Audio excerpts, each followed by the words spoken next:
एकादशी के इस व्रत को करता है या इस तिथि पर एकादशी में कोई पुण्य करता है, वह पुण्य कई कई यज्ञ करने के बराबर होता है। इस एकादशी को किस किस ने किया और क्या क्या पाया, आज यही कथा आपको सुनाएंगे। विश्रवा के पुत्र, इडविडा के पुत्र, जिन्हें आप कुबेर कहते हैं, रावण के भाई हैं कुबेर। कुबेर इतने अच्छे हैं और कुबेर के भाई रावण कैसे हैं? कुबेर के दो बेटे हैं, नलकुबर और मणिग्रीव। हम कुबेर की कथा आपको क्यों सुना रहे हैं? क्योंकि कुबेर जब अपने ज्ञान से, अपनी ताकत से समाज में पहचाने गए, एक बार सारे देवताओं ने सबको बुलाया और कहा कि धन का कार्यभार किसे सौंपा जाए, कोषाध्यक्ष किसे बनाया जाए, कोष किसे दिया जाए। तो सभी देवताओं का पुण्य इकट्ठा किया गया कि जो ज्यादा पुण्यात्मा होगा उसे धन दिया जाएगा। तो सभी देवता हाथ खड़े किए कि हमारा पुण्य ज्यादा है, हमारा पुण्य ज्यादा है। बोले हमने ये पुण्य किया, हमने वो पुण्य किया। सभी के पुण्य को एक तराजू पर रखा गया और जब कुबेर का पुण्य देखा गया तो सबके पुण्य से ज्यादा कुबेर का पुण्य पाया गया। तो कुबेर चुने गए कोषाध्यक्ष। इसलिए धन धान्य की जिम्मेदारी किसकी है? कुबेर। तो कुबेर से पूछा कि आपका पलड़ा भारी था, आपने कौन सा व्रत किया, कौन सा जप किया, कौन सा दान दिया कि सबसे ऊपर आपका पुण्य है, जरा आप हमें बताइए। तब कुबेर ने कहा कि सुनो देवताओं और सुनो ऋषियों, सुनो जगत के प्राणियों, मैंने पुरुषोत्तम मास की परमा एकादशी का व्रत किया और उस दिन के व्रत भी किया और मैंने उस दिन खूब दान पुण्य किया, गौदान, भूमिदान, अन्नदान इत्यादि खूब मैंने पुण्य किया। उस परमा एकादशी का पुण्य मुझे ये प्राप्त हुआ कि सबके पुण्यों से श्रेष्ठ मेरा पुण्य है, क्योंकि मैंने परमा, इसका नाम है परम एकादशी। परम मतलब सबसे ऊपर, इससे ऊपर कुछ नहीं। तो परमा एकादशी का व्रत कुबेर ने किया और धन धान्य को प्राप्त कर गए। तो आज की जो एकादशी है, इस एकादशी में कोई पुण्य का कार्य जरूर कीजिए। भले किसी की भूख मिटाने के लिए आगे आइए, किसी की प्यास मिटाने के लिए आगे आइए, कोई शुभ कार्य जरूर कीजिए। इस व्रत को और किस किस ने किया? कुबेर ने किया तो धन धान्य पा गए। अब इस व्रत को और किसने किया, जरा वो सुनिएगा। अयोध्या में एक राजा थे, उन राजा का नाम था हरिश्चंद्र। हरिश्चंद्र के बारे में आप सब जानते हैं। हरिश्चंद्र की पत्नी का नाम है तारा और हरिश्चंद्र के बेटे का नाम है रोहित। एक दिन क्या हुआ कि हरिश्चंद्र बहुत अच्छे से समाज की सेवा कर रहे थे कि तभी वशिष्ठ जी स्वर्ग गए। संयोग से विश्वामित्र जी भी पहुंच गए। तो विश्वामित्र जी ने कहा कि इस धरती पे बताओ सबसे अधिक सत्यवादी कौन है? तो वशिष्ठ जी ने कहा कि मेरा शिष्य हरिश्चंद्र सबसे अधिक सत्यवादी है। तो विश्वामित्र जी बोले कि मैं हरिश्चंद्र के सत्य की परीक्षा लेना चाहता हूं। मैं हरिश्चंद्र के सत्य की परीक्षा लेना चाहता हूं कि वो सत्यवादी हैं कि जरूरत पड़ने पर झूठ भी बोल सकते हैं। जैसे आज का व्यक्ति अपने स्वार्थ के लिए झूठ बोल ही देता है। तो विश्वामित्र जी बोले कि मैं हरिश्चंद्र को इतना परेशान कर दूंगा, इतना परेशान कर दूंगा कि वो झूठ बोलने के लिए मजबूर हो जाएगा। मैं उसके मुंह से झूठ निकलवा कर ही रहूंगा। वशिष्ठ जी हंसे और वशिष्ठ जी ने कहा कि विश्वामित्र जी, आपका यह सपना कभी साकार नहीं होगा। हरिश्चंद्र कभी असत्य नहीं बोलता। और असत्य के साथ विश्वामित्र जी ने कहा कि बताओ, सत्यवादी तो हरिश्चंद्र है, बताओ धरती पर सबसे बड़ा दानी कौन है? दानी। वशिष्ठ जी ने कहा कि दानी भी हरिश्चंद्र है। हरिश्चंद्र में दो गुण हैं। पहला गुण कि वो दानी है और दूसरा गुण कि वो सत्यवादी है। मतलब दो गुण एक ही व्यक्ति में एक साथ है। विश्वामित्र जी बोले कि यह संभव नहीं हो सकता कि व्यक्ति झूठ ना बोले। जाओ परीक्षा ले लो। अब देखो विश्वामित्र जी हरिश्चंद्र को कैसे विवश करते हैं झूठ बोलने के लिए, लेकिन विवश करने के बाद भी वो अपने धर्म से डिगते नहीं हैं। और परमा एकादशी का हरिश्चंद्र के जीवन से क्या लिंक है, क्या जुड़ाव है, क्या पाया उन्होंने इस एकादशी से, वो मैं आपको कथा में आगे सुनाऊंगा। आप पूरी बात समझिएगा। विश्वामित्र जी स्वर्ग से प्रस्थान करते हैं धरती के लिए। अब जब धरती लोक में आए तो विश्वामित्र जी सीधा हरिश्चंद्र के पास गए और हरिश्चंद्र से जाकर के बोले कि हरिश्चंद्र, मैं एक यज्ञ करना चाहता हूं, उस यज्ञ में मुझे कुछ धन चाहिए, क्या तुम मुझे धन दे दोगे? हरिश्चंद्र बोले महाराज कितना चाहिए? तो विश्वामित्र जी ने कहा कि इतना चाहिए। तो हरिश्चंद्र ने लाकर के चरणों में रख दिया, महाराज ये रहा धन, आप यज्ञ कर लो। विश्वामित्र जी बोले कि ऐसा है कि मैं यज्ञ तो करूंगा पर अभी नहीं करूंगा, महीने बाद, साल भर बाद करूंगा। तो हरिश्चंद्र ने कहा कि ये धन तो मैंने आपको दे दिया, अब आपका धन आप ले जाइए, जब आपका मन हो तब यज्ञ करिए। विश्वामित्र जी बोले कि भाई मेरे पास तो रखने की कहीं व्यवस्था नहीं है, ऐसा करो कि ये धन आप अपने ही खजाने में रखो।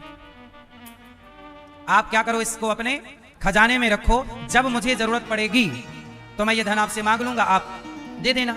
विश्वामित्र जी ने जब ऐसा कहा तो हरिश्चंद्र ने स्वीकार कर लिया कि ठीक है, आपका जो धन है वो आपको मिल जाएगा। अब क्या हुआ कि विश्वामित्र जी ने यज्ञ के लिए धन लेकर के और हरिश्चंद्र के ही खजाने में रख दिया। अब हरिश्चंद्र को फंसाने के लिए विश्वामित्र जी चाल चल रहे हैं, परीक्षा ले रहे हैं कि देखूं कि इसका सत्य कच्चा है कि पका हुआ है, इसका दान कच्चा है या पका हुआ है। अब एक दिन क्या हुआ कि विश्वामित्र जी आए और विश्वामित्र जी ने हरिश्चंद्र के यहां भोजन किया, और भी साधु संत ब्राह्मण साथ लाए और विश्वामित्र जी भोजन करते हैं। और जब भोजन किया तो हरिश्चंद्र से बातों ही बात में विश्वामित्र जी ने कहा कि राजन, मैंने सुना है कि तुम बहुत बड़े दानी हो, ये बताओ तुम क्या दान कर सकते हो? तो हरिश्चंद्र ने कहा कि आप गुरुदेव आज्ञा करिए, क्या चाहिए आपको? जो आप कहेंगे, आप कहें तो मैं अपना शीश दे दूं। विश्वामित्र जी ने कहा कि तुम्हारा सर क्या करेंगे? सुना है बड़े राजा हो, क्या तुम अपना राज्य दे सकते हो? हाँ हाँ, तो मुझे आपका राज्य चाहिए। ठीक है, ये रहा आज से आपका राज्य, आज से आपका राज्य, ये हरिश्चंद्र ने आज से ये राज्य आपको, आपने मांगा समर्पित। विश्वामित्र जी ने कहा कितना? बोले सेना भी हमारी, हाँ सेना भी आपकी, खजाने भी हमारे, हाँ खजाने भी आपके, भूमि हमारी, हाँ भूमि हमारी। और गुरुदेव क्या? विश्वामित्र जी ने कहा ऐसा है कि राजा, ये जो मुकुट आपने पहना है, अब देखो आपने सब दान कर दिया, और ये जो आपने सिर पे मुकुट पहना है और इतने महंगे महंगे कपड़े आपने पहने हैं और इतने सोना चांदी हीरा आपने पहन रखा है, ये किसका? बोले आप ये भी ले लीजिए। विश्वामित्र जी ने हरिश्चंद्र के पूरे कपड़े उतरवा लिए, ये भी लाओ, ये भी लाओ पूरा, और पहनने के लिए सिंपल टाट का कपड़ा दे दिया, टाट पहनो। अब ये तो हो गया दान, हरिश्चंद्र ने अपना सब कुछ दान कर दिया, सेना, खजाना, जमीन, पूरा महल, सब दान। अब विश्वामित्र जी ने जब सब कुछ दान ले लिया, तब विश्वामित्र जी ने कहा अच्छा सुनो, हमारी उधारी तो चुकाओ। क्या चुकाओ? उधारी। क्या उधारी? बोले आपने हमें यज्ञ करने के लिए पैसे दिए थे, पर मैंने वो आपके खजाने में जमा कर दिए थे, अब मुझे यज्ञ करना है, वो पैसा मुझे दे दो तो मैं यज्ञ कर लूं। हरिश्चंद्र ने कहा तो पूरा खजाना दे दिया। अब जब पूरा ही दे दिया तो बोले नहीं, ये तो आपने, हम लोगों ने भोजन किया आपके यहाँ, ये तो आपने हमारे को भोजन की दक्षिणा में पूरा राजपाट दे दिया है, वो यज्ञ की बात तो अलग थी, वो बात तो अलग थी। अब ऐसा करिए कि हमें कोई यज्ञ करना है, हमें जल्दी से वो धन लाइए ताकि हम वो यज्ञ कर लें। आपने बोला था, देखो हरिश्चंद्र को ऐसे फंसा लिया कि आपने बोला था कि मैं दूंगा, अब नहीं देंगे तो हरिश्चंद्र की बात झूठी हो जाएगी। देखो सत्य की कई बार परीक्षाएं देनी पड़ती हैं।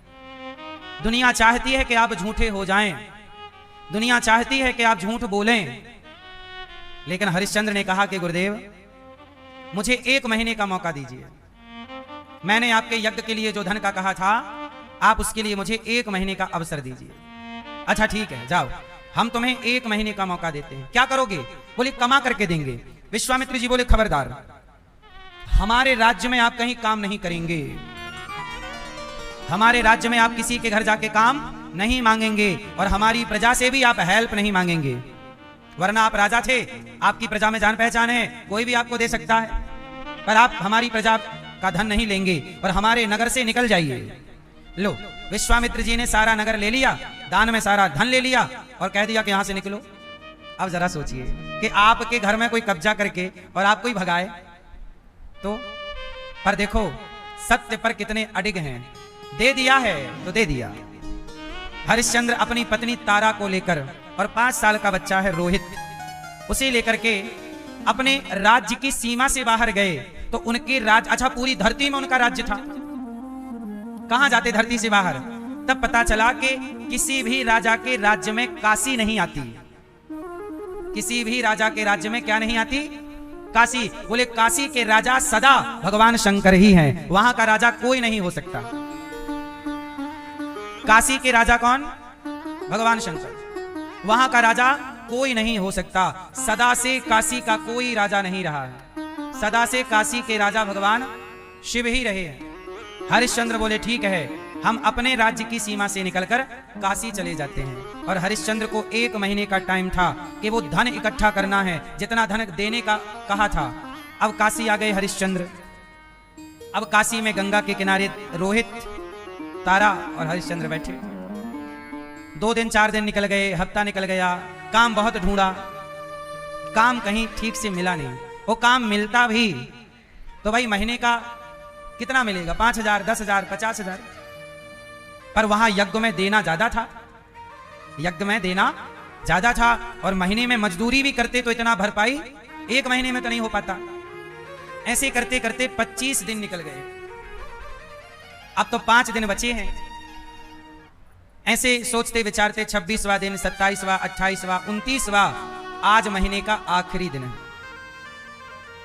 अब हरिश्चंद्र ने निर्णय लिया, हे गंगा मैया अपनी गोद में स्थान दे दीजिए। मैंने 1 माह का वक्त लिया था, आज महीने का अंतिम दिन है। यदि मैंने विश्वामित्र जी को नहीं दिया धन तो मैं झूठा हो जाऊंगा और झूठा होके मैं जी नहीं सकता। इसलिए मैं गंगा मैया अपने आप को आपके हवाले कर रहा हूं। मतलब डूबना चाहते हैं गंगा जी में। अपने पांव में पत्थर बांध लिए और पत्नी से कहा, तारा नाव में बिठा के मुझे पलटा देना गंगा जी।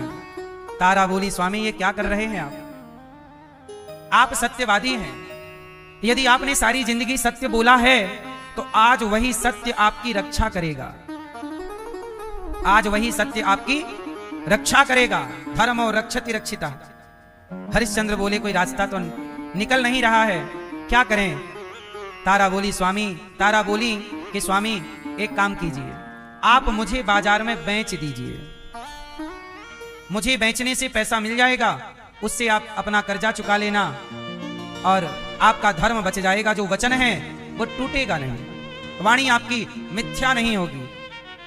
हरिश्चंद्र बोले, ना देवी, मैं अपने वचन को सत्य करने के लिए अपनी पत्नी को बाजार में बेच दूंगा। लोग क्या कहेंगे कि हरिश्चंद्र कितना स्वार्थी राजा था कि अपने वचन को रखने के लिए, अपने वचन की रक्षा के लिए पत्नी को बेच दिया। ना देवी, मैं ये नहीं कर सकता।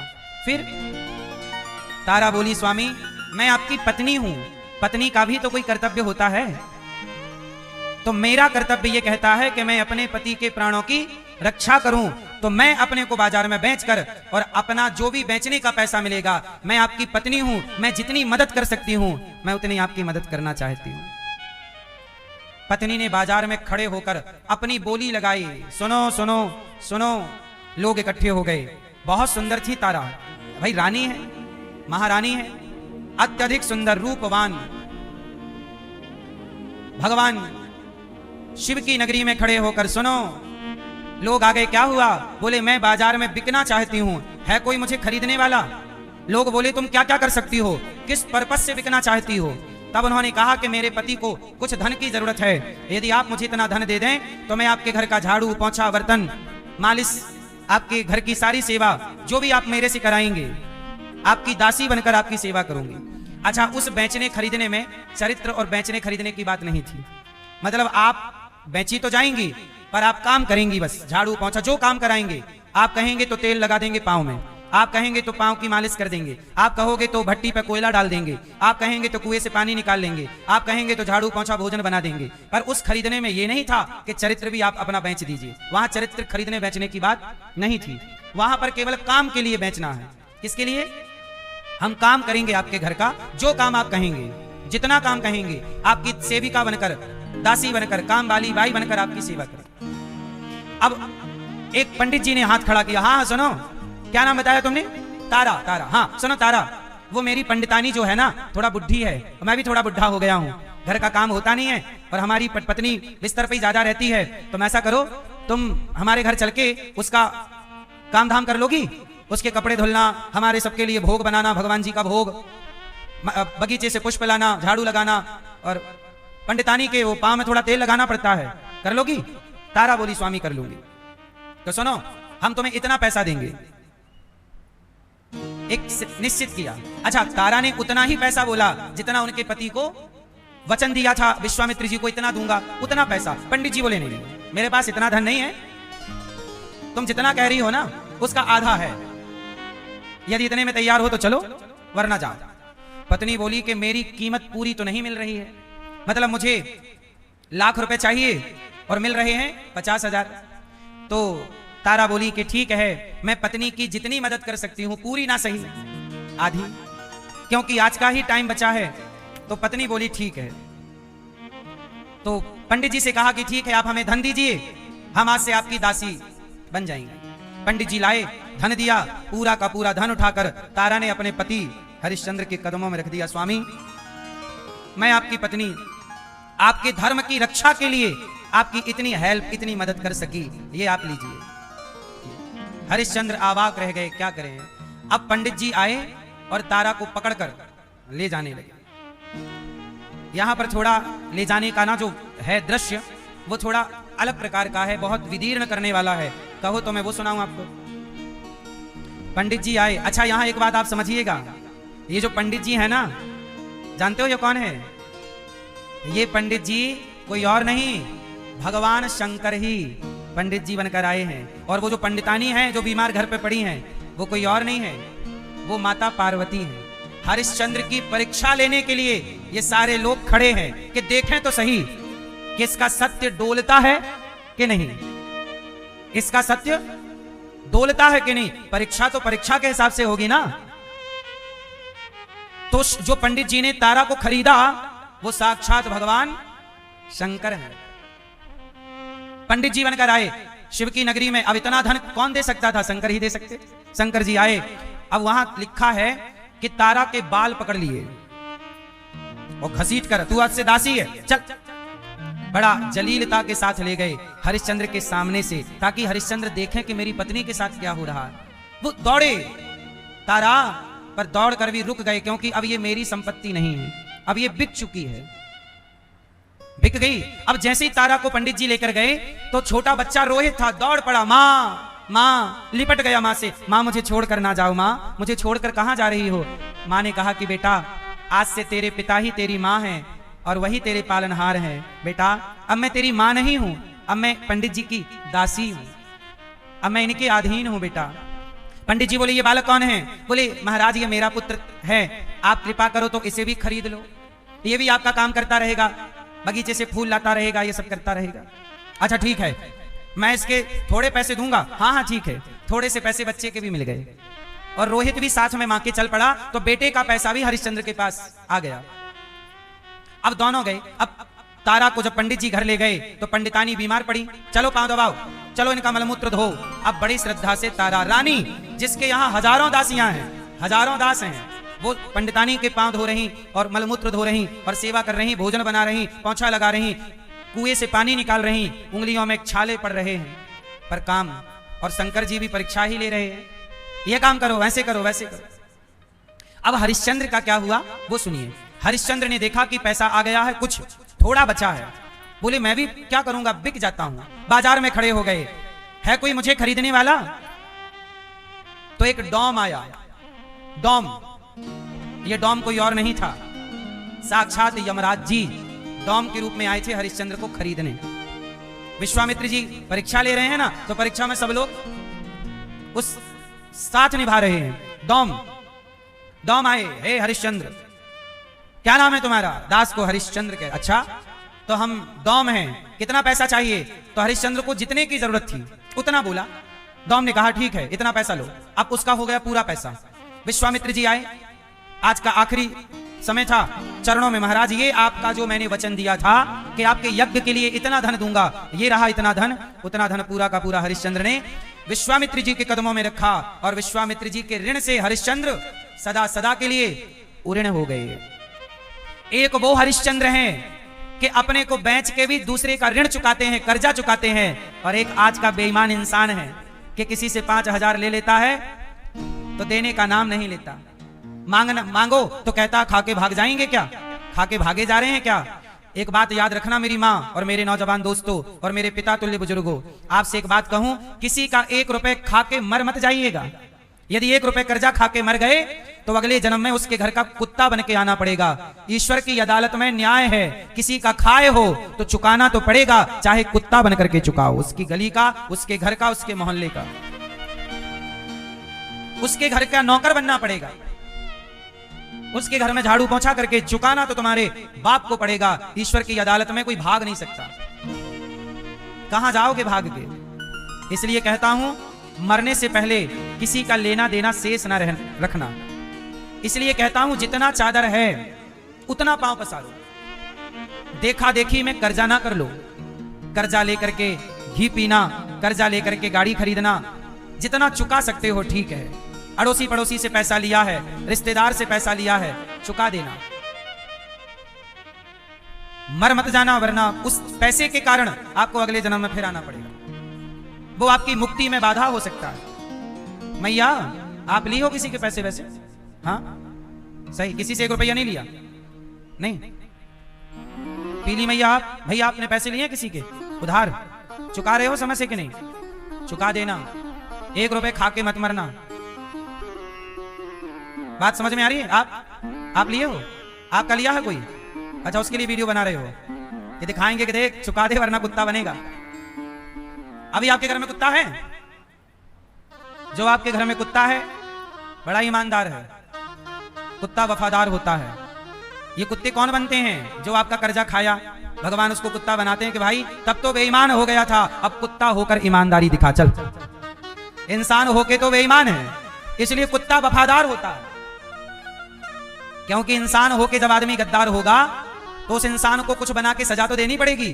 तो ईश्वर का न्याय है कि कुत्ता बना के सजा देते हैं और कुत्ता फिर ईमानदार होता है। वो कहते हैं ना, दूध से जली हुई बिल्ली छाछ को भी, दूध से जला हुआ बालक, दूध से जला हुआ व्यक्ति छाछ को भी फूक फूक के पीता है।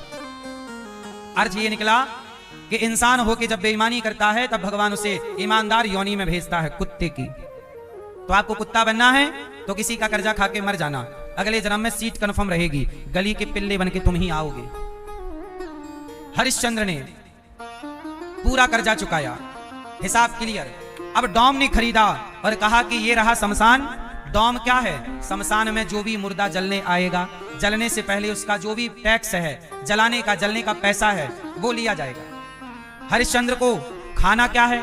तो बोले मुर्दे के साथ लोग कुछ खाना पीना लाते हैं, मुर्दे के लिए पिंडदान वगैरह वही करते हैं, वही तुम खाओगे जो मुर्दे के लिए है। हरिश्चंद्र गंगा के किनारे डोम के हाथों बिक कर अब वहां की सेवा कर रहे हैं। आज भी काशी में हरिश्चंद्र घाट है, आज भी काशी में सबसे ज्यादा मुर्दे हरिश्चंद्र घाट में ही जलाए जाते हैं। और आज भी वहां पर डोम है, और कहा यही जाता है कि जिन डोम ने हरिश्चंद्र को खरीदा उन्हीं डोमों की परंपरा से आज भी वहां पर डोम मुर्दे के जलने का टैक्स लेते हैं, वही आज भी लेते हैं, वही लोग हैं जो, वही परंपरा।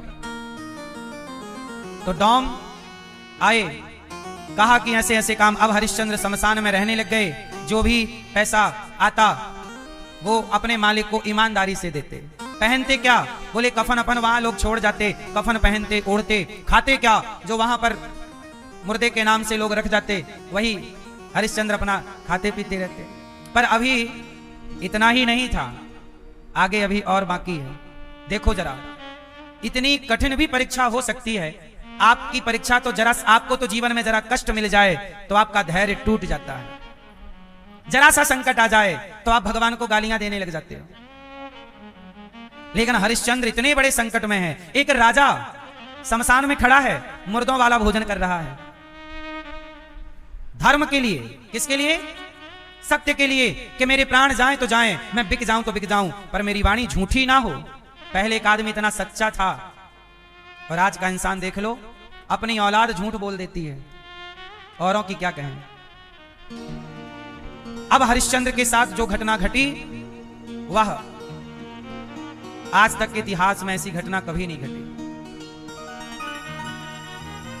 हरिश्चंद्र की पत्नी पंडित जी के यहां थी। एक ऐसा सवेरा आया कि रोहित बगीचे में पुष्प तोड़ने गया। वो रोज बालक बगीचे से पुष्प लाता और पंडित जी अपना पूजा करते।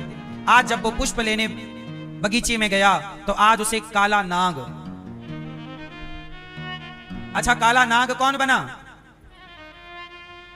विश्वामित्र जी ही काला नाग बनकर के आ गए। और विश्वामित्र जी परीक्षा तो ले ही रहे थे भाई। विश्वामित्र जी तो ये कह रहे थे कि कैसे भी करके हरिश्चंद्र से एक बार क्या बुलवाना है? क्या बुलवाना है? झूठ बुलवाना। कैसे भी करके हरिश्चंद्र से एक बार झूठ बुलवाना है, ताकि विश्वामित्र जी वशिष्ठ जी से कह सकें कि देखो तुम्हारा चेला झूठ बोल दिया। देखो जरा अपने गुरु को, अपने चेले पर कितना नाज है कि मेरा चेला कभी झूठ नहीं। ये वशिष्ठ जी कह रहे हैं, पर विश्वामित्र जी हंसना चाहते हैं वशिष्ठ जी पर कि नहीं तुम्हारा चेला झूठ बोलता है। तो विश्वामित्र जी मौका खोज रहे हैं हरिश्चंद्र से एक बार झूठ बुलवाने का। एक बार वो अपने धर्म से गिर जाएं, एक बार वो अपने सत्य से गिर जाएं। इसके लिए विश्वामित्र जी षड्यंत्र रच रहे हैं और सांप बनकर के आ गए, काला नाग। और विश्वामित्र जी ने क्या किया? सांप बनकर आए और रोहित को डस लिया। 5 साल का बच्चा, जैसे ही उसे सांप ने डसा, उसके शरीर में जहर फैला। वो चिल्लाया, मां सांप ने डस लिया। वो दौड़ना चाहे पर जहर फैलने लगा। सांप काला नाग तुरंत मस्तिष्क पर अटैक करता है, आंखों से कुछ दिखता नहीं। रोहित गिर पड़ा, वो पड़ा पड़ा चिल्ला रहा, भैया मां मुझे सांप ने डस लिया। तभी रास्ते से कोई गुजरा, उसने आवाज सुनी कि कोई बालक चिल्ला रहा, तो बगीचे में गया तो वो कोई संत थे। संत ने कहा, बालक क्या हुआ? साधु जी वो हमें ना सांप ने डस लिया, एक बार हमारी माँ से कह दो कि तुम्हारे बेटे को सांप ने डस लिया। माँ को बुला दो, वो कोई औषधि लगाए और मुझे बचा ले। अब साधु जी दौड़े दौड़े गए, भाई ये रोहित किसका बेटा है? ये रोहित की माँ कौन है? पर कोई बाहर ना आया, क्योंकि किसी, अब वो साधु जी पंडित जी के द्वार पे पहुंच गए। अरे भाई ये रोहित किसका बेटा है? तारा निकल कर आई, हाँ महाराज मेरा बेटा है, बगीचा गया था पुष्प तोड़ने। क्या हुआ? अरे तेरे बेटे को सांप ने डस लिया। अब तो तारा दौड़ी, और जैसे ही दौड़ी पंडित जी ने आवाज लगाई, अरे सुनो तारा, यहाँ वो पंडितानी बुला रही हैं, जरा उनको कुछ करना है, जाओ सुन लो क्या कह रही है। तारा बोली, स्वामी अच्छा तारा बिक चुकी थी और जिसने खरीदा उसका अधिकार है। देखो तारा का धर्म देखिएगा। पंडित जी बुला रहे हैं, यहाँ कहां जा रही थी? मरे हुए सांप डसा बेटे को, बेटे की ओर दौड़ा। पंडित जी ने आवाज लगाई, यहां हो। रुक गई तारा। क्यों रुक गई? क्योंकि तारा के पांव में धर्म की बेड़ियां हैं। मुझे इन्होंने खरीदा है, इसलिए इनकी बात मानना मेरा धर्म है, मैं इनकी दासी हूं। तो उल्टे पांव लौट कर आई, कहा कि पंडित जी बेटे को वो सांप ने डस लिया है, बगीचे से अभी तक आया नहीं, वो साधु जी बता रहे थे कि सांप ने डस लिया, जरा आप चलिए कोई औषधि कोई दवाई आप करवा दीजिए बच्चे की। पंडित जी बोले, खबरदार तुम्हारा तो नाटक ही चलता रहता है, ये डस लिया वो डस लिया, खेल रहा होगा कहीं, चलो तुम काम करो अपना घर का, मुझे पूजा करनी है। भैया पंडित जी कौन थे? साक्षात शंकर। शंकर जी उलझाए रखे, ये काम कर दिया, अब जाऊं? नहीं, बेटा नहीं आया अभी तक। अरे कोई बात नहीं, नहीं आया तो। बेचारी सुबह से पंडित जी ने ऐसे उलझाया, भगवान शंकर ने ऐसे उलझाया, शाम तक वो अपने पुत्र के पास पहुंच ही नहीं पाई। वो बेचारा तड़पता तड़पता बालक मर गया, उस बच्चे की मृत्यु हो गई। लेकिन मरे हुए बालक तक तारा पहुंच ना पाई। किसके लिए ना पहुंच पाई? क्या कर रही थी? धर्म को बचा रही थी कि पुत्र चला गया तो चला गया, पर जिसके पल्लू से बंधी हूं, जिसके धर्म पर बंधी हूं, वो धर्म तो ना जाए। पहले के लोग धर्म को नहीं छोड़ते थे, प्राण जाए पर धर्म ना जाए, वचन ना जाए। जब पंडित जी सो गए रात को, पंडितानी सो गई, तब रात को दौड़ पड़ी, बेटा रोहित रोहित। जाकर बगीचे में देखा तो बच्चा तो मर चुका था। उड़ाने के लिए कफन का टुकड़ा नसीब नहीं हुआ। आधी साड़ी, अपनी साड़ी फाड़ दी तारा ने, अपनी साड़ी फाड़ कर बच्चे को उड़ाया, लिपटा कर रो रही है छाती से लगाकर, बेटा मैं समय से आ जाती तो तुझे शायद बचा लेती। किससे कहूं, किससे कहूं। बेटे को उठाकर ले गई पंडित जी के पास। पंडित जी बालक मर चुका, कोई आपके परिचित में कोई वैद्य हो तो आप बच्चे का इलाज करा दीजिए। कहते हैं सांप का डसा हुआ उसके प्राण मस्तिष्क में चले जाते हैं, जल्दी मरता नहीं। सामान्य पकड़ में तो ऐसा आता है कि मर चुका, पर प्राण जल्दी निकलते नहीं, सांप का डसा। यदि सही कोई दवाई मिल जाए, औषधि मिल जाए तो ये बालक जिंदा हो सकता है। पंडित जी बोले चलो चलो सोने दो, नींद खराब ना करो।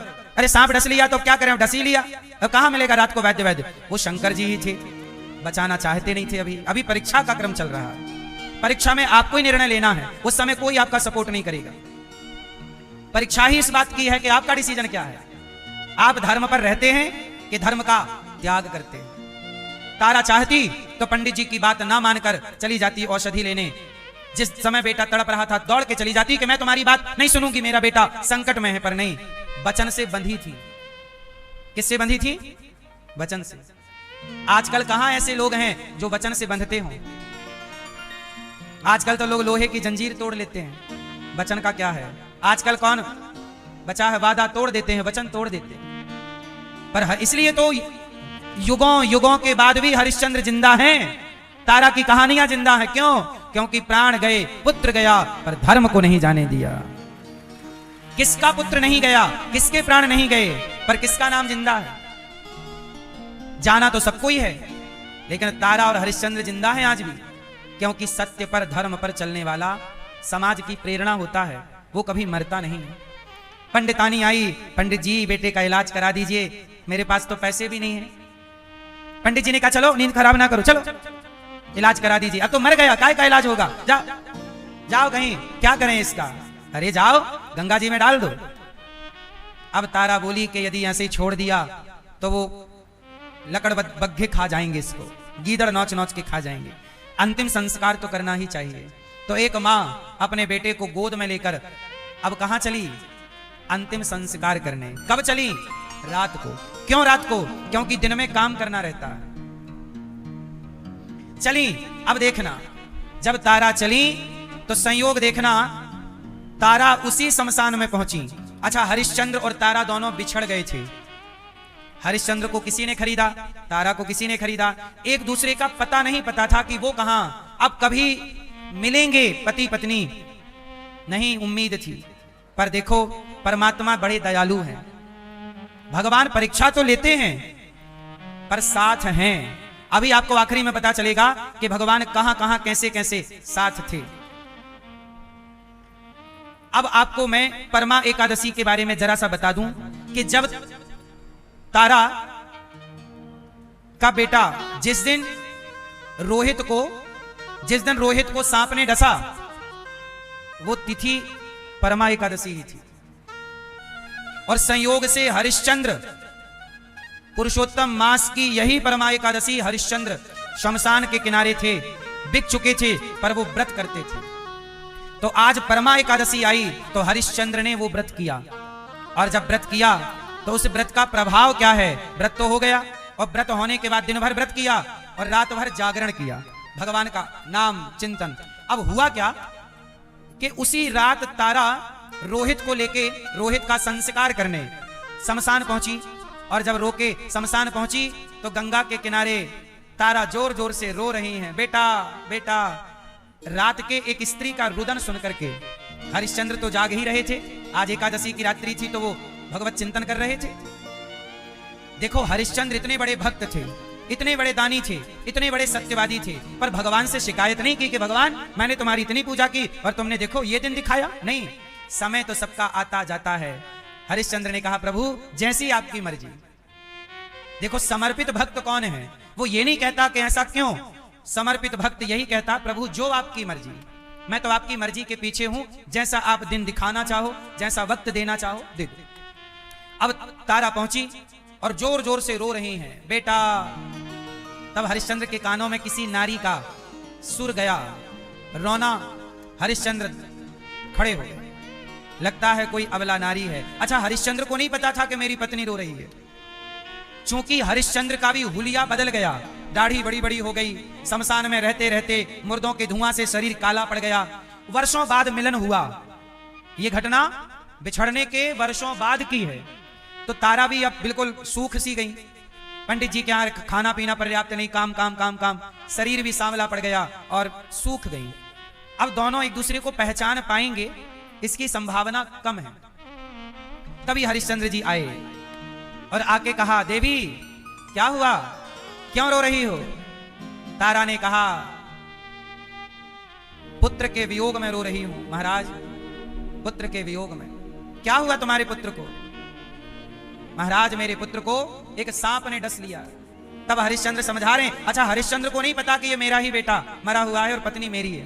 क्योंकि रात का टाइम है, अंधेरा है, पूरा पूर्णिमा का प्रकाश तो है नहीं, तो थोड़ा अंधकार है और रूप भी बदल चुके हैं दोनों के, हुलिया बदल चुका है। तारा बोली, पुत्र को सांप ने डस लिया। तब हरिश्चंद्र बैठ गए और बोले कि देवी, ये संसार मृत्यु लोक है, यहां कोई आएगा कोई जाएगा, सबको आना है और सबको जाना है। क्यों रोना है? आपका बेटा इतने ही सालों का था, अपना काम पूरा किया, चला गया। मत रो, आपको भी मरना है, हमें भी मरना है, किस किस के मरने पर रोएंगे? तारा बोली, महाराज ये तो बात सही है, मैं जानती हूं कि ये मृत्यु लोक है, सबको मरना है। दुख इस बात का नहीं है कि बेटा मर गया, पुत्र की मृत्यु हो गई, तो देवी दुख किस बात का है? अब तारा ने कहा कि महाराज, मुझे दुख इस बात का है कि कभी मुझे मेरे पति मिलेंगे और पूछेंगे कि बेटा कहां है। मैं क्या जवाब दूंगी कि मैं आपके पुत्र की रक्षा ना कर पाई। तो हरिश्चंद्र बोले, देवी आपके पति कहां हैं? तारा बोली, पता नहीं मेरे पति कहां हैं।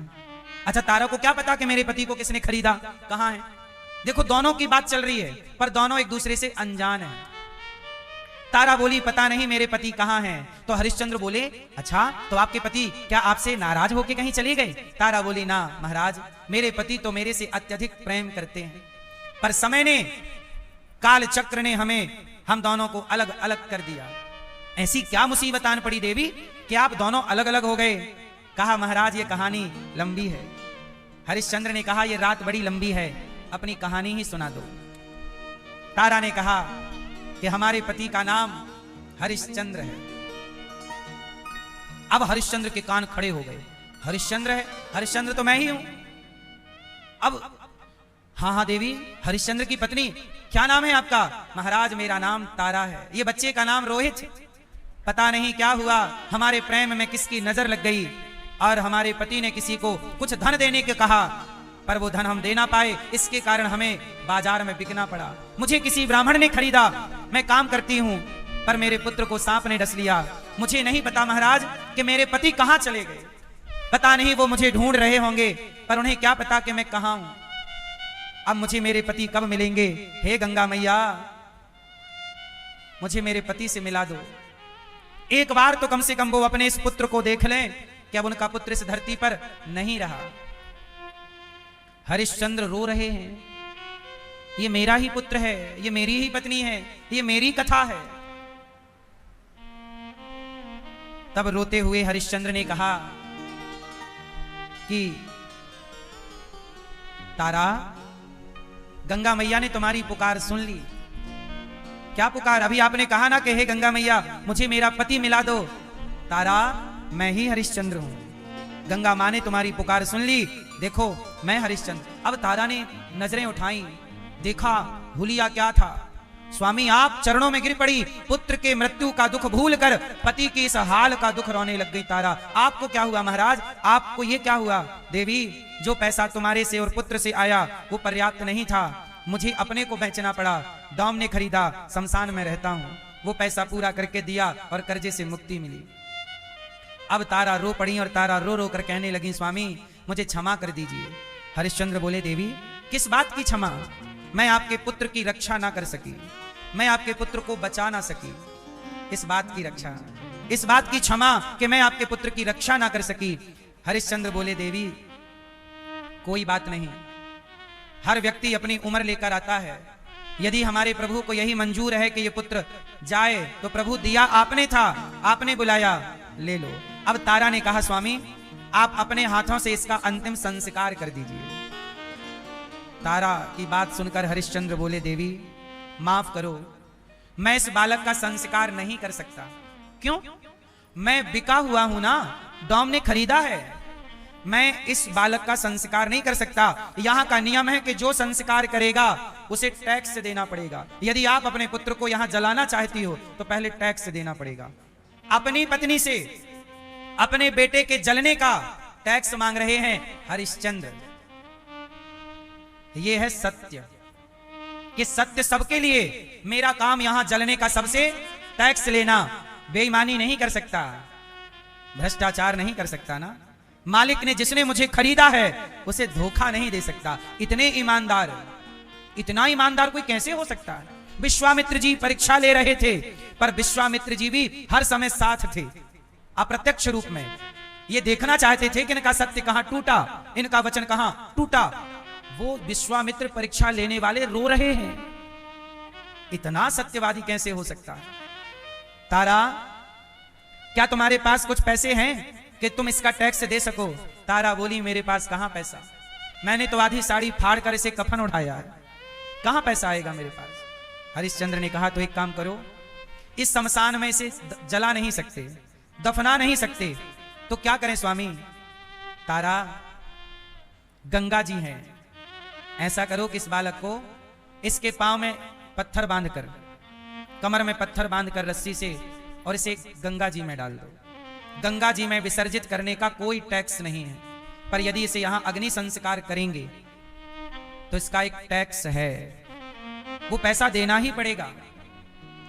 वरना मेरे मालिक को मैं क्या कहूंगा कि मैंने अपने बेटे को बिना पैसे से जला दिया? नहीं, मैं असत्य अपने मालिक से भी तो नहीं बोल सकता ना, जिसने मुझे खरीदा है। अच्छा ठीक है, अभी उस बच्चे के कमर में पत्थर बांध रहा है, दोनों माँ बाप दोनों, देखो जरा, इतना धर्म, इतना सत्य।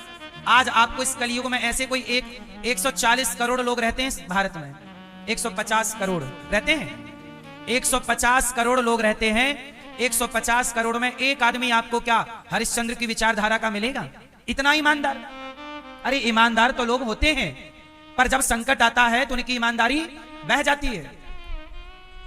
पर खुद के बेटे के मरने पर भी उनका धर्म नहीं टूटा, उनकी ईमानदारी नहीं टूटी, उनका सत्य नहीं टूटा। 140 करोड़ की, 150 करोड़ की इस धरती पर मुझे नहीं लगता कि ऐसा कोई सत्यवादी होगा। इसलिए आज के युग में धर्म की कमी है, सत्य की कमी है, भगवान के मिलने में देर नहीं है, वो सत्यवान होने में देर है। धर्म पर चलने वालों की कमी है। अब हरिश्चंद्र, अच्छा अभी कहानी यहां पूरी नहीं हुई, अभी विश्वामित्र जी का पेट भरा नहीं, अभी विश्वामित्र जी ने एक षड्यंत्र और चला। वो पंडित जी जो साक्षात शंकर जी थे, वो दौड़े दौड़े आए, पकड़ो पकड़ो पकड़ो। देखिए एक आदमी के जीवन में इतना संकट कैसे आ सकता है। अब हरिश्चंद्र के जीवन में आखिरी और फाइनल संकट क्या आया? अभी ये संकट जो आया ये तो कुछ भी नहीं था, अब जो संकट आया वो सुनिएगा। अब हरिश्चंद्र पर एक संकट और आ गया। अब वो पंडित जी पकड़ो पकड़ो पकड़ो कह के दौड़ते हुए शमशान आ गए, शमशान आ गए और कहा कि ये महिला जो है ना, ये हमारे घर चोरी करके भागी है, ये हमारे घर काम करती थी और चोरी करके भागी है, और ये नदी पार करना चाहती है लगता है। अच्छा पंडित जी के घर किसी और चोर ने चोरी कर ली, संयोग देखना कि वही रात चोरी हो गई पंडित जी के घर। अब पंडित जी दौड़े दौड़े आए, इसने तारा ने चोरी कर ली। अब तारा को चोरी के आरोप में पकड़ लिया, बोले बच्चे को, अभी सोचो बच्चे में पत्थर बांध दिया है, अभी गंगा जी में डाल नहीं पाए कि राजदूत पकड़ के ले गए राजा, जो काशी का राजा था। काशी के राजा तो शिव थे, पर व्यवस्था के लिए एक उप राजा था जो सामान्य व्यवस्थाएं करे। राजा पकड़ के ले गया मंत्री महिला को, क्या करें? अच्छा राजा के यहां जल्लाद कौन था? वही डॉम जो हरिश्चंद्र को खरीदा था, वो जल्लाद डॉम, उसका काम क्या था? राजा ने कहा कि ऐसा करो इस महिला ने चोरी की है, ऐसा करो कि इसकी गर्दन काट दो। तो किससे कटवाएं? तो डॉम ने कहा मेरे पास एक आदमी है। अब लो भैया, हरिश्चंद्र को बुलाया गया। हरिश्चंद्र को बुलाया गया और तारा को आरोप लगाया कि तुमने चोरी की है, और हरिश्चंद्र को तलवार दी गई, बोले इसका सर काट दो। अब देखिए, हरिश्चंद्र को अपनी पत्नी का सर काटना है। आरोप क्या है? कई बार आपके जीवन में आपको मिथ्या आरोप लग जाते हैं, झूठे। और विश्वामित्र जी जब षड्यंत्र रचे तो आरोप कुछ भी लग सकते हैं। जब कोई आपके लिए षड्यंत्र ही रचे तो आरोप कुछ भी लग सकते हैं। हरिश्चंद्र ने, अच्छा मालिक ने आज्ञा दी कि काट दो, तो तारा बड़ी प्रसन्न हो गई कि चलो पुत्र की मृत्यु हो गई है, अब पति के हाथ से मेरी भी मुक्ति हो जाएगी। अच्छा है, स्वामी तलवार उठाइए और चलाइए। हरिश्चंद्र के हाथ कांप रहे हैं, पत्नी की गर्दन पर तलवार कैसे चलाएं? तब पत्नी ने कहा कि स्वामी, पुत्र गया तो आ जाएगा, पत्नी गई तो आ जाएगी, पर आपका धर्म चला गया तो कभी ना आएगा। स्वामी डगमगाओ ना, जब इतना आपने धर्म के लिए जीवन में इतना कष्ट सहा है तो अंतिम कष्ट। और हरिश्चंद्र ने तलवार उठाई। अब हरिश्चंद्र के डॉम मालिक ने आज्ञा दी है, यदि उसकी आज्ञा का पालन नहीं करते तो असत्य हो जाएगा ना। विश्वामित्र जी तो यही चाहते हैं कि एक बार पकड़ में आ जाए इनकी कमी, झूठ कि तुमने तो ये पालन नहीं किया। हरिश्चंद्र ने तलवार उठाई और जैसे ही गर्दन काटनी चाहिए, अब भगवान काशी विश्वनाथ, भगवान शिव को देखा ना गया। शिव भी तो सब देख ही रहे थे, भगवान शंकर प्रकट हो गए। हरिश्चंद्र बस अब नहीं। वो पंडित पंडितानी आ गई, कहा देवी ये आरोप तुम पे जो लगा चोरी का मिथ्या था। तारा दौड़ी अपने बेटे की ओर के, मैं उस बेटे को तो अग्नि नहीं तो जल समाधि तो दिला दूं। तब भगवान शिव ने कृपा दृष्टि डाली और रोहित मरा हुआ शिव की कृपा से जीवित हो गया। और जब जीवित हुआ वहां पर विश्वामित्र जी प्रकट हो गए। विश्वामित्र जी ने कहा हरिश्चंद्र, मैंने तुम्हारी परीक्षा ले ली। इतिहास में जब तक ये धरती रहेगी आपको ही सत्यवादी और दानी कहा जाएगा। आप जैसा सत्यवादी इस धरती को अब कब मिलेगा ये भगवान जाने। सत्यवादी, इसलिए सत्यवादियों में हरिश्चंद्र का नाम ऐसे ही नहीं लिया जाता। इतना त्याग, इतनी तपस्या हरिश्चंद्र का। अच्छा देखो, हरिश्चंद्र ने किसी भी परिस्थिति में अपना धर्म नहीं खोया, सत्य नहीं खोया। इसी सत्य, इसी धर्म ने उनका बेटा मरा हुआ जीवित करके लौटाया और उनका खोया हुआ राज्य मिला। और विश्वामित्र जी ने हार स्वीकार की और वशिष्ठ जी का सम्मान किया कि आपका चेला वशिष्ठ जी, आपका चेला हरिश्चंद्र ही इस धरती का सत्यवादी राजा है। विश्वामित्र जी ने कितना कुछ किया, पर विश्वामित्र जी के लाख प्रयास करने पर भी हरिश्चंद्र का सत्य नहीं गया। इसलिए कहता हूं, प्राणों को बचाना बड़ी बात नहीं है, सत्य को बचाना बड़ी बात है। प्राणों से भी बड़ा कोई है तो कौन है? प्राण जाए पर दशरथ जी। दशरथ जी चाहते तो कैकेयी को 2 वचन दिए थे, मना कर सकते थे, मैं नहीं देता तुझे, राम का वनवास मैं नहीं दे सकता। पर दशरथ जी ने अपने वचनों से मुकरे नहीं। इसलिए कहता हूं मेरी मां, ये कथाएं हम लोगों को इंसान बनाती। जो धर्म पर चलेगा उसका इस लोक में भी जय जयकार होगा। अच्छा, हरिश्चंद्र के बारे में, हरिश्चंद्र ने एकादशी की थी ना, परमा एकादशी की, तो उस एकादशी के प्रभाव से ही उनका खोया हुआ राज्य उन्हें वापस मिला, उनका खोया हुआ पुत्र उन्हें वापस मिला। इसलिए यह एकादशी जो आज है, यह बड़ी उत्तम और बड़ी पवित्र एकादशी है। इस एकादशी में जरूर आप पुण्य कीजिएगा। हरिश्चंद्र को लोग कहते हैं ये बड़े दानी हैं। हम आपसे कहते हैं कि जगत का रिश्ता जगत तक साथ देता है और जगत में ही कुछ रिश्ते साथ छोड़ देते हैं। एक भगवान ही ऐसे हैं जो हमारा साथ कभी नहीं छोड़ते, एक सत्य ही ऐसा है जो हमारा साथ कभी नहीं छोड़ता। इसलिए आप भी बेटों को पढ़ा लिखा कर योग्य बना दो, काबिल बना दो। बेटों के लिए पैसे ना जोड़ते रहना, बेटों को टैलेंट दो, संस्कार दो, वो कमा कर खा लेंगे। जो आपने पैसा कमाया है, कुछ हिस्सा बच्चों को देकर, कुछ हिस्सा आप भी स्कूल बनवाओ, आप भी किसी भूखे को रोटी दो, आप भी समाज की सेवा करो, आप भी गाय की सेवा करो, आप भी जीव जंतुओं की सेवा करो। परोपकार का काम करो। पर जब परोपकार करना तो कोई स्वार्थ ना रखना मन में कि हमें इसके बदले ये चाहिए ना। प्रभु ये दास अनिरुद्ध माओ की सेवा करता है, पर बदले में हम भगवान से कुछ चाहते थोड़ी हैं कि हम सेवा कर रहे हैं तो हमें ये दो। नहीं, हम भगवान से कोई सौदा नहीं करते। सेवा करो, पुण्य करो और भूल जाओ। कहते हैं ना, दान करो इस हाथ से तो दूसरे हाथ को पता ना चले। भूल जाओ। जब आप भूल जाएंगे आपका पुण्य, तो आपका पुण्य भगवान याद रखेंगे कि भाई ये है तेरा, ये ले। इसलिए पुण्य, अपनी माँ की सेवा करो। आप सब अपनी अपनी माँ की सेवा करते तो हमें वृद्धाश्रम क्यों बनाना पड़ता? आपने अपनी अपनी माँ की सेवा नहीं की, इसलिए ना वृद्धाश्रम बनाना पड़ा। अब ये जो माँ आज हॉस्पिटल गई, इनके बच्चे हैं, पर माँ के अब देखो ये स्थिति है, पर बेटा देखने भी नहीं आते। इसलिए कहता हूं कि अपनी इंसानियत जिंदा रखिएगा, अपना धर्म जिंदा रखिएगा, सत्य को मत मरने दीजिएगा।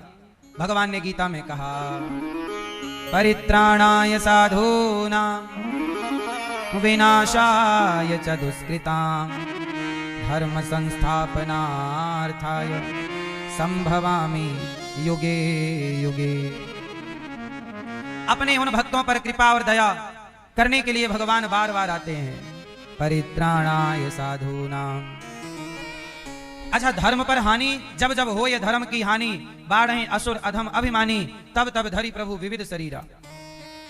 जब पाप बढ़ने लग जाता है और सत्य धर्म कमजोर पड़ जाता है, तब भगवान को इस धरती पर बार बार आना पड़ता है।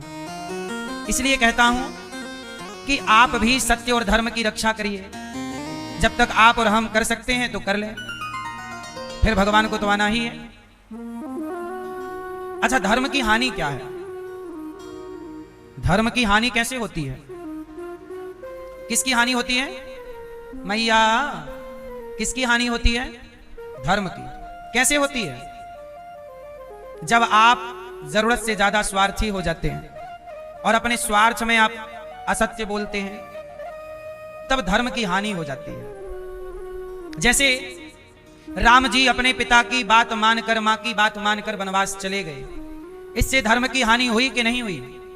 जोर से। राम अपने माँ बाप की बात मानते हैं और चले गए 14 साल के वनवास। इससे धर्म की हानि हुई कि लाभ हुआ? क्या हुआ? जोर से। लाभ हुआ। अच्छा, इस पूरे केस में धर्म की हानि किसकी हुई? क्या दशरथ जी के धर्म की हानि हुई? दशरथ जी ने तो वचन दिया, कैकेयी को पूरा किया, उनकी हानि नहीं। राम जी ने बात मानी, उनकी हानि नहीं। कौशल्या जी के धर्म की हानि नहीं। तो बताओ, इस पूरे मैटर में धर्म की हानि किसकी हुई? किसका धर्म गया और किसका नहीं गया? राम का धर्म नहीं गया, दशरथ जी का धर्म नहीं गया, पर कैकेयी मां का धर्म अपने बेटे को राजा बनाने के चक्कर में दूसरे के बेटे को वनवास भेज दिया। आपका बेटा राजा बने, ये बात तो सही है। आपका बेटा डॉक्टर इंजीनियर बने, ये तो बात सही है, पर दूसरे के बेटे का बिगाड़ कर तो ना बनाओ। आपका बेटा राजा बने, पर दूसरे के बेटे का बिगाड़ कर तो ना बनाओ। आप जीतो, पर दूसरे को अधर्म से उसे तो ना बीमार कर दो। इसलिए कहता हूं, राजा बनना बुरा नहीं है मेरी मां। कैकेयी मां, आपका बेटा राजा तो है ही, भरत जैसा राजा कौन होगा, पर दूसरे के बेटे को आपने वनवास दे दिया। कई बार आप भी इतने स्वार्थी हो जाते हैं। कई बार अब हमारे देश में देखो ना, बड़े बड़े अफसर जो 70-80 हजार रुपए महीना कमाते हैं, वो बेचारे 500 रुपए रोज का मजदूरी कमाने वाले से पैसा मांगते हैं, चलो ला। अब गरीब आदमी से जब आप भ्रष्टाचार करते हैं, बेईमानी करते हैं, तो बताओ, आपने किसी के बच्चे का हक ले जाके अपने बच्चे को दे दिया, तो किसी बच्चे को परेशान करके, किसी को रुला कर आप हंस रहे हैं, क्या यह हंसना धर्म है? क्यों मैया बताओ? क्या दूसरे के बेटे को जंगल भेजना अपने बेटे को राजा बनाने के लिए सही है? क्या दूसरे के बेटे की, क्या दूसरे के थाली की रोटी उठा लेना, इसलिए उठा लिया कि मेरे बेटे को मैं रोटी दे दूं? अपने बेटे को रोटी खवाना सही है, पर दूसरे की थाली से रोटी उठाना तो सही नहीं है। सही है? एक राजा और है, जिनकी कथा आप थोड़ा कम जानते हैं, आप उनकी बात करते हैं। एक राजा है, हमारे देश में तो तमाम भक्त हुए, तमाम भगवान के अवतार हुए। एक राजा हुए जिन्होंने जब नगर में सूखा पड़ा तो उन्होंने अपना पूरा खजाना खोल दिया, पूरा खजाना प्रजा में बांट दिया, दीन दुखियों में बांट दिया और सब कुछ बांट दिया।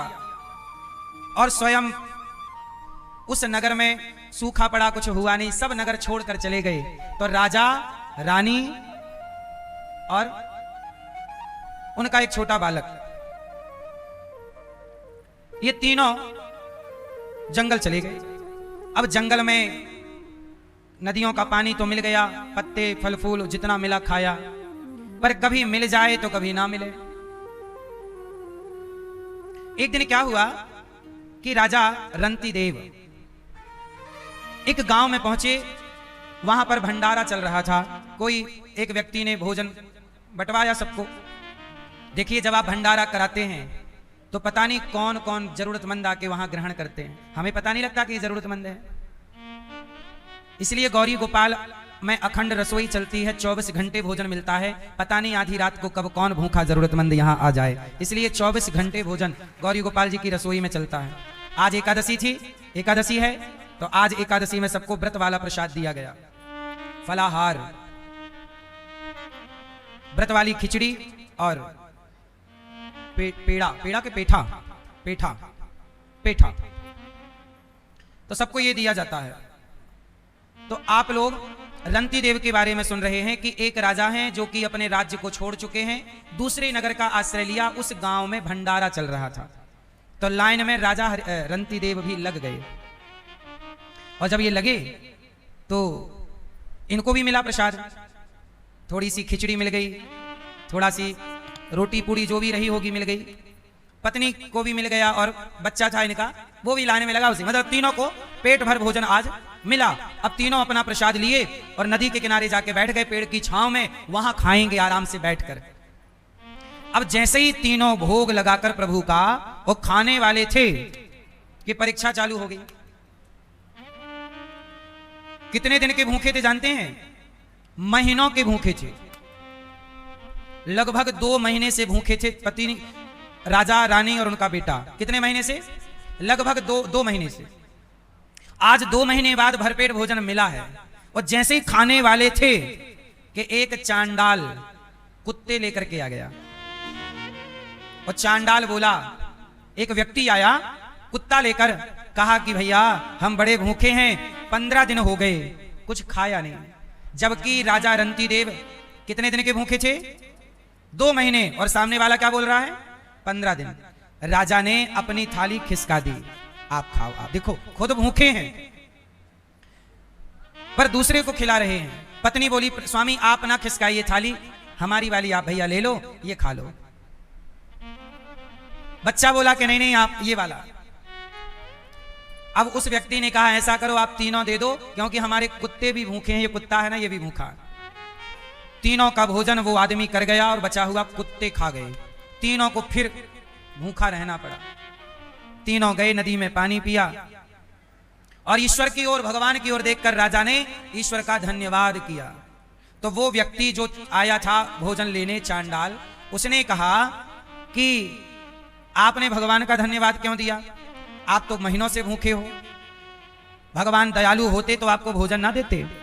तब राजा ने कहा नहीं नहीं, हमारे भगवान तो दयालु हैं, हमने धन्यवाद इसलिए किया कि प्रभु आज आपने भोजन नहीं दिया तो कोई बात नहीं, कम से कम पेट भर पानी तो दिया है।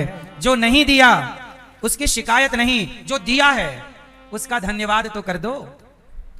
आप लोग ईश्वर से शिकायत करते रहते हैं कि ये नहीं दिया, ये नहीं मिला, इसकी शिकायतें बड़ी हैं, पर जो दिया है उसका धन्यवाद कितना है? उसका धन्यवाद नहीं है। राजा ने पानी पिया और धन्यवाद दे दिया, और जब धन्यवाद दिया तब भगवान प्रकट हो गए। वाह राजन वाह, तुमने अपनी थाली दान कर दी, खुद भूखे थे फिर भी दिया, युगों युगों तक तुम्हारा नाम रहेगा। इसलिए मैं आपसे बस ये बातें इसलिए बता रहा हूं कि देखो, आप भोजन करिए, छीन कर नहीं, अपना भी देने का प्रयास करिए कि मैं भूखा रह जाऊं, साधु ना भूखा जाए। राम इतना दीजिए जामे कुटुंब समाए, मैं भी भूखा ना रहूं, कोई साधु ना भूखा।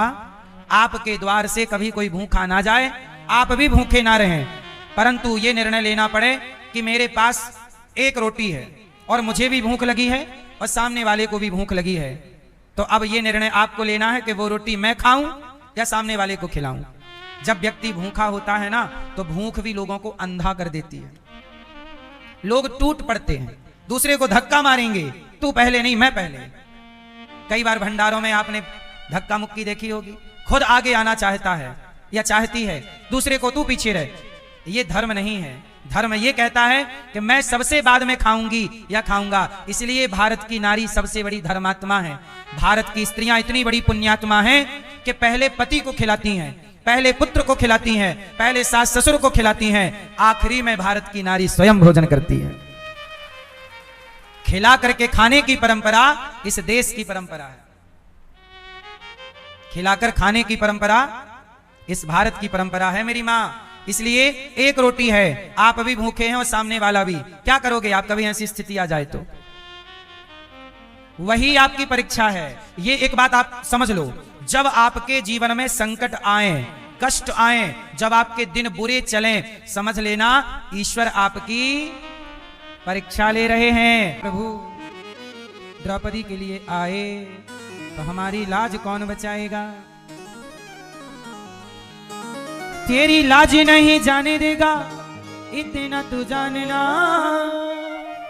कसौटी पे डटे रहना, हार नहीं मानना। कसौटी पे डटे रहना मतलब विश्वास पर डटे रहना।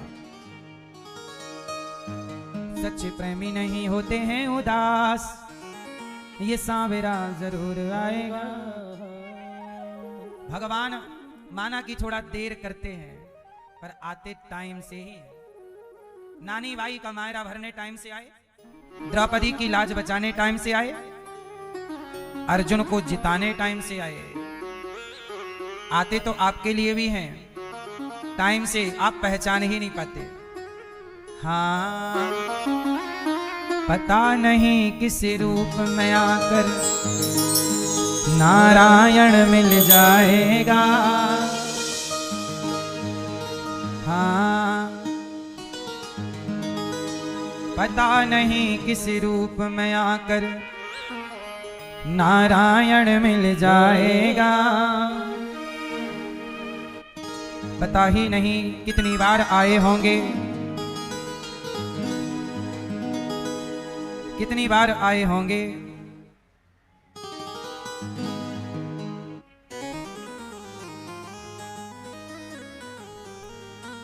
नियति भेद नहीं करती, जो लेती वो देती है, जो बोएगा वो काटेगा, ये जग कर्मों की खेती है। कर्म तेरे पावन हैं तो अब पार वही लगाएगा, और पता नहीं किस रूप में आकर नारायण मिल जाएगा।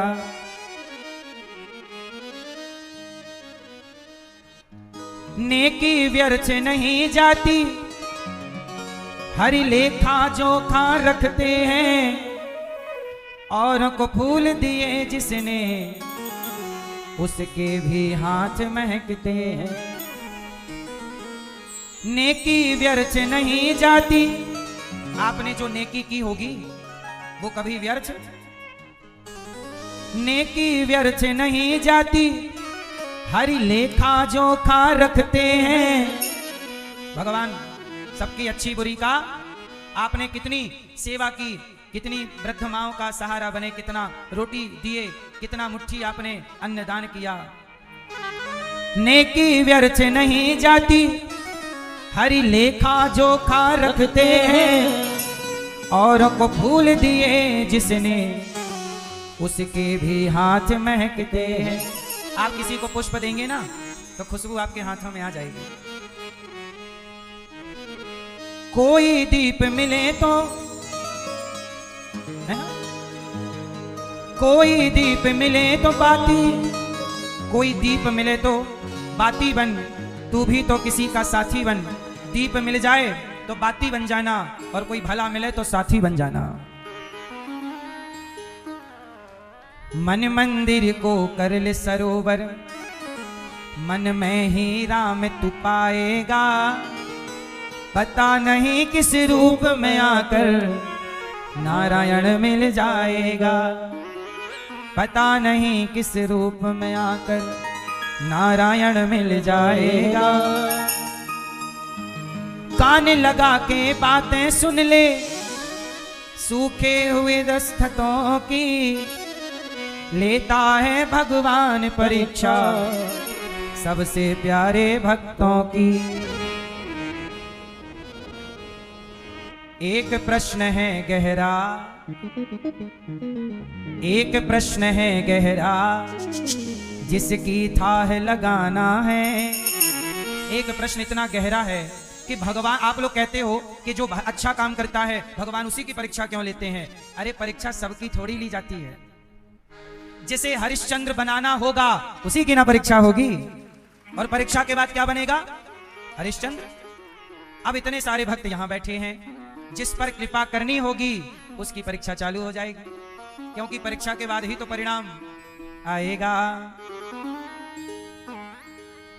जो फूल धरे हर डाली पर, विश्वास तो रख उस माली पर। तेरे भाग में पत्थर है तो, तेरे भाग में पत्थर है तो पत्थर भी खिल जाएगा। और पता नहीं किस रूप में आकर नारायण मिल जाएगा। विश्वास तो रख उस माली पर, जो फूल धरे हर डाली पर। विश्वास तो रख, यदि तेरे भाग में पत्थर आया तो चिंता ना करना, तेरे लिए वो पत्थर भी हीरा हो जाएगा, है ना? एक बात बताएं मेरी माँ, जब भगवान को देना होता है ना, तो हमने गांव में सुना कि एक आदमी सवेरे सवेरे शौच करने गया, लोटा लेके, लोटा में पानी भरा, गया खेतों में शौच करने। और वो शौच करने बैठा तो जैसे ही बैठा तो उसके पांव में ना कोई लकड़ी, कोई ठूंठ नीचे था, वो चुभ रहा, वहीं बैठा वो भी वो चुभ रहा, तो उसे लगा इसको खाड़ दूं। तो उसने जैसे ही उसे ठूंठ को, ठूंठ मतलब समझते हैं, पेड़ सूख गया है, उसका बचा हुआ कोई हिस्सा पड़ा है, चुभ रहा है, उसे लगा कोई गुजरेगा उसे भी ये चुभेगा, रास्ते पे ही है, तो चलो मैं ही इसको पहले निपटा देता हूं। तो उसने जान लगाई, ताकत लगाई, ठूंठ को खींचा। और जब ठूंठ को खींचा तो ठूंठ निकल के तो उखड़ गई, पर उसके नीचे, माटी के नीचे कुछ चमक रहा था। उसने मिट्टी हटाई, देखा तो एक घड़े पर सोने से भरा सिक्का, जिसे हड़ा कहते हैं, सोना मिल गया जमीन में। कब मिला? लोटा लेके गया था, लोटा लेके गया था, और देखो करोड़पति हो गया। तो जब भाग्य में होगा तो रास्ते चलते मिल जाएगा। जब भाग्य में होगा तो रास्ते चलते मिल जाएगा, और भाग्य में नहीं होगा तो तिजोरी में धरा हुआ भी चोरी हो जाएगा। अभी मैंने एक वीडियो सुनी, एक मैया सोने की वीडियो बनाया करती थी, मेरे पास बड़ा सोना वीडियो बना के डाले, चोरों को खबर लग गई और चोर आए और पूरा चुरा के ले गए, उसकी वीडियो बननी बंद हो गई बेचारी की। वो बड़ा दिखाती थी मेरे पास इतना सोना, इतना सोना, इतना सोना, तो चोर ले गए। इसलिए हमारे शास्त्र कहते हैं कुछ चीजें पर्दे में होनी चाहिए। अभी सुना ये मुद्दा सुना कि नहीं? वीडियो वगैरह, वो एक बहन, उसने बड़ी वीडियो बनाई पहन के, ये सोना, ये सोना, ये और वीडियो बनाई। कुछ चीजें पर्दे में रखो। आपके पास कितना धन है किसी को ना बताओ। आप लोग दुनिया को बताना चाहते हैं, मेरे पास भी है। कितना धन है आपके पास किसी को ना बताओ, नजर लगती है। बोलो मेरी मां हाँ कि ना। क्या क्या पर्दे के अंदर होनी चाहिए? क्या क्या पर्दे के अंदर? भोजन, बोलो भोजन। आज जो पर्दे में रहना वो सब खुलेआम चल रहा। शादी ब्याह में ऐसे खड़े होते हैं खाने जैसे कभी खाए ही नहीं, चढ़ चढ़ बैठते हैं एक दूसरे के ऊपर। हम लेंगे पहले तंदूरी, हम लेंगे पहले रसगुल्ला। ऐसे मरते कभी खाए नहीं। शादियों में नहीं चढ़ चढ़ बैठते लोग। सही है गलत है? आप लोग भी तो जाती हो भैया देना। हाँ? भले गिर जाए, मुंह टूट जाए, पर नहीं। पीछे वाला थाली आगे करता, आगे वाले के कपड़ों में गिर जाता उसकी साग भाजी। अरे कपड़े गंदे कर दिए। खाया 50 रुपया का, धुलवाई लगी 200। हाँ, तो भोजन पर्दे में छिप करके खाओ, अंदर खाओ, घर में खाओ। भोजन भजन, इसलिए भजन माला जो होता है ना, उसके अंदर होता है, गौमुखी के अंदर। भजन सीताराम, कितना माला जपा, कितना भजन किया, किसी को बताने की क्या जरूरत? आप लोग तो बताते हो, हमने तो आज 20 माला जपा, आज 25 माला। क्यों बता रहे हो? भजन, भोजन भजन। और बताओ, और क्या पर्दे में? भोजन भजन और नारी। भोजन भजन और नारी। नारी भी धन ही है। धन, नारी भी धन है, तो ये धन में आ गया। भोजन भजन और नारी, ये सब पर्दे के अधिकारी। अब जो पर्दे के अंदर की चीजें थी, अब वो हो गई बाहर। सब उल्टा हो गया। पहले आदमी जाता बाहर था लोटा लेके, खाता घर पे था। आज खाने बाहर जा रहा है, लोटा घर पे ही है। बोलो हाँ।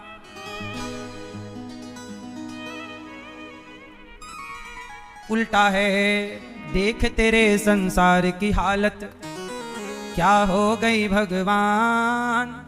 हे भगवान, क्या हो गया संसार को? उल्टा चल रहा है।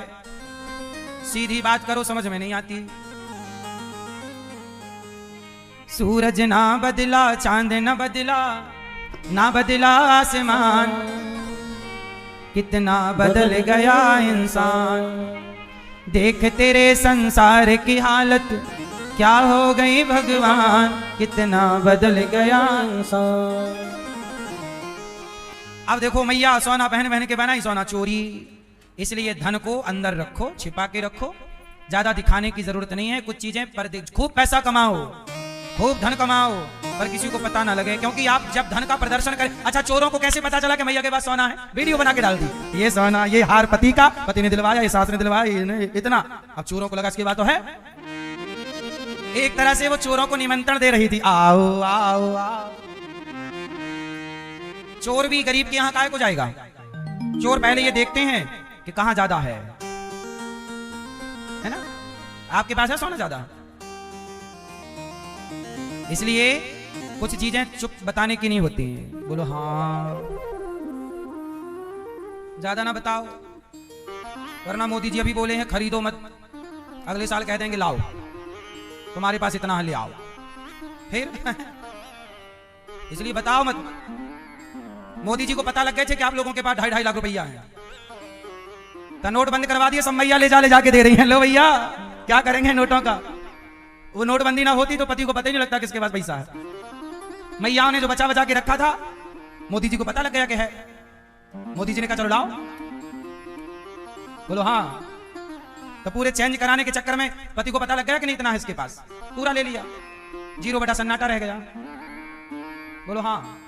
वैसे अब तो मैया फिर जोड़ ली होंगी आप लोग का, इसलिए मोदी जी फिर प्लान कर रहे हैं, प्लास्टिक के नोट ला रहे हैं। बोले ये भी हो गया। हाँ, अभी मोदी जी के दिमाग में फिर चल रहा, फिर चेंज करेंगे एक बार। और प्लास्टिक के आने वाले हैं नोट। कागज वाले जल्दी चलते नहीं ना, वो गीले हो जाते हैं पसीने पसीने में और टूट फूट जाते हैं, फट हो जाते हैं। तो नोटों का नुकसान ना हो, इसलिए प्लास्टिक के नोट आने वाले हैं। विदेशों में प्लास्टिक के नोट चलते हैं, पहले से चल रहे हैं। इंग्लैंड में प्लास्टिक का है और कनाडा में भी प्लास्टिक के नोट हैं, बहुत सारे देशों में है, पहले से है प्लास्टिक वाले नोट। अब भारत में भी आने वाले हैं प्लास्टिक के नोट। काय के नोट आएंगे? तो आपके फिर से 2.5 लाख रुपया हो गए होंगे। हाँ, मोदी जी बोले कागज वाला बंद, प्लास्टिक वाला चालू।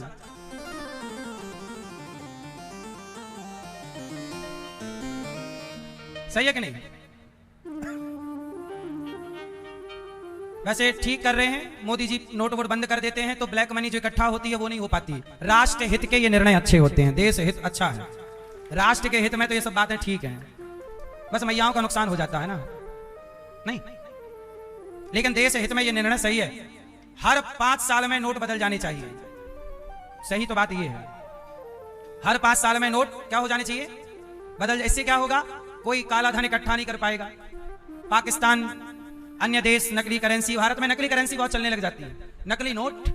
तो नकली नोट और जमाखोरी, जमा कर लिया, ये सब बंद करने के लिए हर 2, 4, 5 साल में नोट बंद होने चाहिए। नए नोट आते मतलब कलर ही तो चेंज करना है, क्या है, डिजाइन चेंज करते चलो, क्या उसमें कोई लंबा खर्चा नहीं है, क्यों है मैया। ये डिस्कशन चालू हो गई, कौन सा आएगा नोट, चालू है। हाँ, मैया को भी चिंता है कि कितना है। सुनो, तो अब ये प्लास्टिक का नोट आएगा और हम तो ये कहते हैं, कितने लोग मेरी बात से सहमत है कि हर 5 साल में नोट चेंज हो जाए, इससे जमा पूंजी इकट्ठी ना हो, भ्रष्टाचार ना हो, बेईमानी ना हो। और 5 साल तो मैंने ज्यादा बोला है, और कम जल्दी भी हो तो अच्छा है, देश हित में है ये, सही है। राष्ट्र हित में जो काम हो, हम सबको उस अच्छे काम का सपोर्ट करना चाहिए। मोदी जी ने राष्ट्र हित में जो अच्छे काम किए हैं, उन अच्छे काम में हम सब सपोर्ट करें। बस मोदी जी गौ हत्या बंद कर दें, बस, बाकी सब सही है। क्यों, बाकी सब बढ़िया, मोदी जी सब बढ़िया है, एक गौ हत्या बंद कर दें बस। फिर मैं यहां जगन्नाथ जी के बगल में मोदी जी का चित्र रखूंगा जब गौ हत्या बंद कर देंगे। पर कब, जब गौ हत्या, कितने लोग चाहते हैं मोदी जी से बोलो कि गौ हत्या बंद करें। बाकी हर काम में मोदी जी बढ़िया है, देश हित में जितना अच्छा मोदी जी सोच सकते हैं, इतना अच्छा मुझे नहीं लगता कि पूर्व में कोई सोचा होगा। सबसे बढ़िया मोदी जी। और मोदी जी के पहले हमारे परमाणु किसने दी, अटल बिहारी जी। उस समय प्रधानमंत्री कौन थे, अटल बिहारी जी। अटल बिहारी जी ने इस देश को, सोचिए, अमेरिका ईरान को परमाणु नहीं बनाने दे रहा है, अमेरिका का भारत में भी दबाव था, लेकिन अमेरिका के दबाव के होते हुए भी अटल जी ने इस देश को परमाणु शक्ति दी और देश को मजबूत किया। तो ये अच्छे नेताओं का काम है, इसलिए अच्छे नेता ही इस देश को मिलने चाहिए, तब हमारा देश मजबूत होगा। देश है तो सब कोई है, देश है तो आप हो, हम हैं, देश ही नहीं तो कुछ भी नहीं। अब देश में ऐसे लोग नहीं चाहिए कि जो ममता मैया जैसे कि बांग्लादेशियों को घुसा लिया, अब खदेड़ना पड़ रहा है। देश हित में अच्छे काम हो, देश हित सर्वोपरि। पहली पूजा राष्ट्र की पूजा, पहली पूजा किसकी पूजा, पहली पूजा राष्ट्र की पूजा। भारत माता ही हमारी मां, भारत मां से कभी गद्दारी नहीं, भारत माता की। मेरे दोस्तों, मेरी मां, मेरी बहनों, राष्ट्र से गद्दारी मत करिएगा, देश से विश्वासघात मत करिएगा। मरना अच्छा है पर देश के लिए गद्दारी नहीं। ये माटी है, जिस माटी पे हम खेले, खाए, पले, बढ़े, वो भारत माता की माटी हमारे माथे का चंदन है। माटी से कभी बगावत ना कीजिएगा, गद्दारी ना कीजिएगा, छल ना कीजिएगा। अब ये दास अनिरुद्ध को देखिए, हमारी जन्मभूमि मध्य प्रदेश में एक गांव है, जबलपुर जिला में, मध्य प्रदेश में जबलपुर जिला, नर्मदा के किनारे, और वहां एक गांव है रेवझा, सिहोरा मझौली के बीच में। मैं उस गांव की माटी का ऋणी हूं, उस माटी में मैं खेला, होश संभाला तो उस माटी में था मैं, वहां खेला, खाया, पला, बढ़ा, वहीं मेरा बचपन, वहीं मैंने गाय चराई। अब उस माटी का मेरे ऊपर क्या है, ऋण है। तुम पता है मैंने वो ऋण कैसे चुकाया, चुका कभी नहीं सकता, फिर भी चुकाने का एक प्रयास है। तो मेरे गांव के लोगों से मैंने कहा कि गांव वालों बताओ मैं आपको क्या दूं। अच्छा, मैं पहले बचपन में गांव में भीख मांगता था। मैं अपने गांव में क्या करता था, सबके घर जा जाके, हमारे घर में गरीबी इतनी थी कि भिक्षा मांगनी पड़ती थी। भिक्षा मांगना जिसे आप कहते हैं भीख मांगना, तो हम लोग मैं भीख मांगता था बचपन में गांव में, और सब मुझे देते थे, कोई आटा, कोई चावल, कोई दाल, कोई नमक, कोई आलू, जो जिसके पास था सबने दिया। तो मैंने गांव के टुकड़े खाए हैं। तो मैंने गांव वालों से कहा कि मैं आपका वो ऋण है मेरे ऊपर, मैं वो ऋण कभी चुका नहीं सकूंगा, फिर भी आप मुझे बताइए कि मैं आप गांव वालों को क्या दूं। तब मेरे गांव के लोगों ने कहा कि अपने गांव में कोई विद्यालय नहीं है अच्छा, हमारे क्षेत्र में कोई अच्छा विद्यालय नहीं है। तो मैंने गांव के लोगों को प्रॉमिस किया कि आपका ये बेटा इस गांव को एक अच्छा 1 से लेकर 12वीं तक CBSE बोर्ड का एक ऐसा विद्यालय देगा जो निःशुल्क रहेगा, और जहां शिक्षा भी होगी बच्चों की और संस्कार भी होंगे, जहां बच्चे धोती कुर्ता पहन के भारतीय पहनावे के साथ स्कूल जाएं, डॉक्टर, इंजीनियर, एडवोकेट बने, पर संस्कारवान होकर के बने।